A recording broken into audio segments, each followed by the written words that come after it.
I've been thinking about this for a while, and I'm going to share it with you. I wonder how many times you show your collection to somebody. And what does that mean? How does that happen? I realize that it happens to me very rarely. But what I do much more frequently is describe my collection.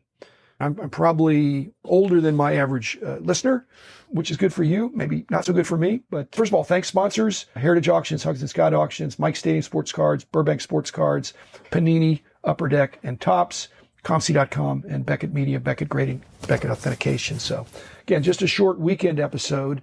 How do you show your collection? Or like me, do you more frequently just describe your collection? You would not be able to show your collection very easily if your collection's in a vault or if it's in the bank. And my best stuff's at the bank. So even if I wanted to show, and I'm not going to take you to the bank.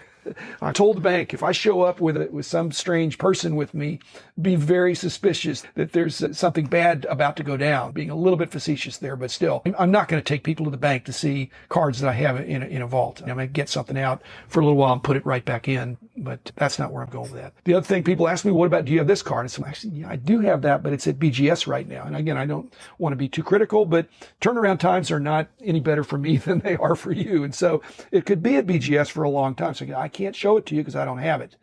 On the other hand, I have an account at ComC. They say, show me that. And it's in my ComC account, which is supposed to be anonymous, but I don't know. People could look up, they could find the card, but there's nothing special about it. ComC has a watermark, but I don't think I would be showing my collection to somebody. So here's my account on ComC. Why don't you browse that? Actually, that's the stuff I'm trying to sell. So they want to see my collection. And before they even see it, they're talking about, tell me the scope of it. Because I don't think they're looking to spend 3 days looking through cards. And I'm trying to think of the experiences I had over the years. I've mentioned this in previous episodes over at Frank Nagy's house.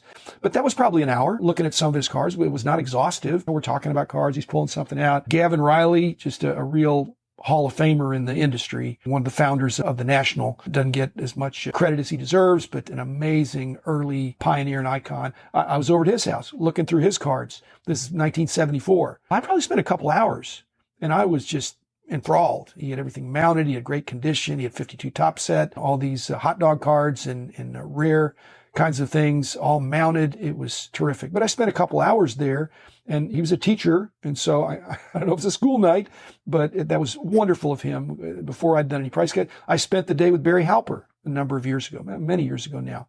But that was, and you could spend a long time because this was before he'd released his stuff through the auction. Larry Fritsch, same thing, up at his complex. Not even a house, he has a barn. And he's got stuff all over the place. We spend a lot of time, but we're more talking about cards than spending time looking at specific cards because I'd been up there the whole summer. Actually, summer is not long in northern Wisconsin, so maybe I wouldn't have been a bit longer than the summer. So what's polite? If somebody asks you about your collection, are you still telling them and describing it 2 hours later? Because I think that's not very polite. Most people want to have a snapshot and they'll ask to go deeper. Obviously, if you're on social media, Instagram especially, you may be able to say, let me pull up some digital images. And that's perhaps almost as good. Here's some cards, and there's more and more apps coming out that are going to make that easy. NFTs, that's going to be the way you do it. You're not going to be able to show your collection other than digitally. And you're say, oh, here, I have this NFT. Here's what it looks like. Fractional, if you're participating in the fractional, then you don't have the card. You could show that this is the card that I own 1% of. Dibs, a new initiative that's coming out. I think you're going to be owning a portfolio of pieces and parts of different things. And again, I think, when's the last time somebody said, show me your stocks and bonds? It doesn't happen. If you were going to describe, you say, well, I own some Apple stock or I own some Google stock. Just like you wouldn't talk about all these companies that you own stock in that nobody's heard of. You'd go straight to the ones. So I think that's what's happening here. The other thing that I see that's coming up and where blockchain comes in is that you can't verify. I could tell you I have a Honus Wagner, but I don't. But if I said I did, I could show you a picture of it. And I'd say, well, it's at the bank and here it is. And you could say, well, that looks like the same one that was on Heritage a while back. But then I said, well, maybe I anonymously bought it.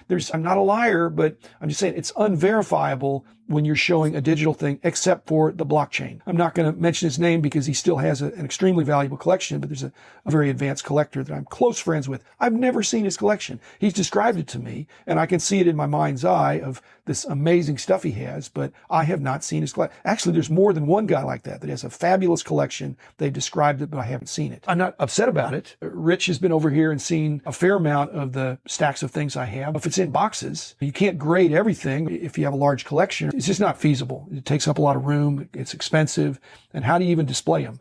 So I've got boxes of cards. When you look in the box, there's some level of organization, but I've had visitors over here that after about 15 minutes, 30 minutes, even an hour, no matter how diehard they are, they can glaze over. So be sensitive to your friends, whether they're collectors or not. They want to know about your collection. They'd like to see some things, but they don't necessarily want to go card by card through everything. They want to know the high points. And that's why I tried to do my wall of fame. And so I had my wall of fame that has 1,000 cards that you can walk around and through. Somebody can do that in minutes, not hours. They could take a long time, but they don't have to.